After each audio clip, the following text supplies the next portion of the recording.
think his yacht's gonna survive. 3, 2, 1. Time's up. That's all I'm gonna get. So he has some mattresses and water jugs. Carl, can you cover his ears? This might be the most hideous thing I've ever seen. What I'm getting from you is you don't think this is gonna work. Yeah.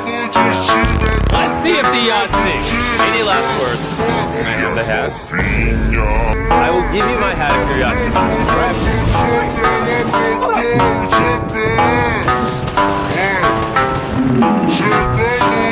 There's no way that didn't do damage. It's over. Come on, let's go check that out.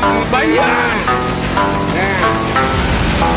It looks good. She's still standing. We did it! We just burned the mattresses. That's right. I'm not sure what to say. Somehow, these mattresses were actually a very effective defense against the mines.